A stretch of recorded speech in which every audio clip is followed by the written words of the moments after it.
Come with me to make Filipino brazo de Mercedes.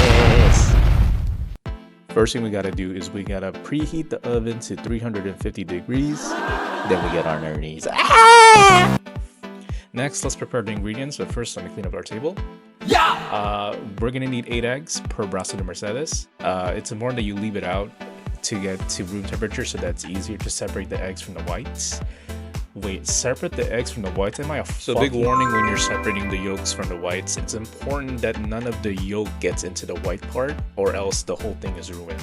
I had to learn it the hard way. My mom would beat my ass because I wasted so many eggs when I was first learning about this recipe because of that mistake. So it's important that you don't make that mistake because eggs are expensive, right? The next thing we're gonna do is put the egg whites into the mixer bowl, and we're gonna put 1/4 teaspoon per each 2 eggs that we use in our recipe. Since we use 8, we're gonna put 1 teaspoon. Mix the egg whites in high speed, and you're gonna mix in 1 teaspoon of vanilla extract. So our goal is to mix the egg whites until they reach stiff peaks. While it mixes, we're gonna introduce 1 cup of granulated sugar. I split this up into 1/4 cups throughout time, so that way it can spread out evenly. So this is what we mean by stiff peaks. Even against gravity, it still holds a shape, just like you, baby girl. Anyways, this means that your meringue is ready. Next thing to do is put it on the baking pan. If you have a fork, you can run it through horizontally on the meringue and create like this sort of like strike through pattern. It looks nicer, but you don't have to. And then put it in the oven for 15 to 20 minutes until it's golden brown.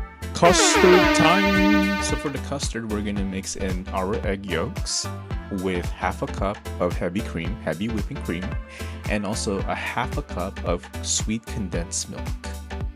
For flavoring, we're gonna put 1 teaspoon of lemon extract. You can also do ube. I do 2 teaspoons of ube extract. I've seen people do pandan using pandan extract. I've seen people also do mango, etc. The flavoring is your oyster. I mean, what? The world is your oyster. Don't put oyster in this. To cook the custard, we're gonna use the double boiler method. And no, you do not need a double boiler. All you need is a medium-sized saucepan. You're gonna put in some water, bring it to a boil, and then you're gonna put your custard mixture just on top of it. And the reason we do this instead of putting it directly over the heat source is so that we can gently cook the custard without turning it into like some weird omelet scrambled egg mixture. We want to gently bring the egg and custard mixture into a solid that's nice and fluffy, yet still kind of soupy and soft. We're gonna keep mixing this over time until it reaches a point where it doesn't stick readily on the bowl. Kind of like here where the bottom of the bowl is clear because the custard is no longer sticking to it. That means that the custard is ready. And check on the meringue, and if it's golden brown, we're gonna go and take it out of the oven.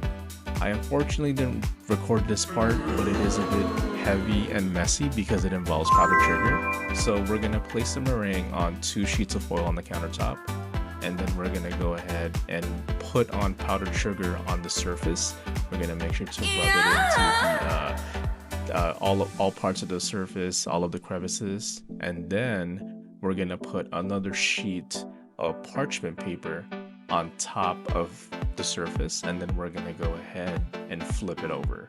Once it's flipped over, we're gonna take out the baking pan, and then we're gonna take off carefully the parchment paper that's still stuck until we have no more parchment paper attached to the meringue. Okay, going back to our actual meringue, once you have it flipped over and prepared, as we said before, you're now gonna put the custard on top of the meringue, just like this.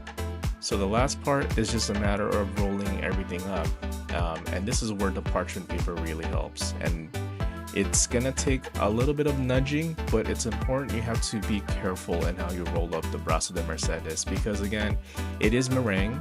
It's not as solid as cake as it's just egg white. So we have to be really careful to nudge it into place rather than push everything to place. But really use the parchment paper to do the actual rolling, and you should eventually get something like this.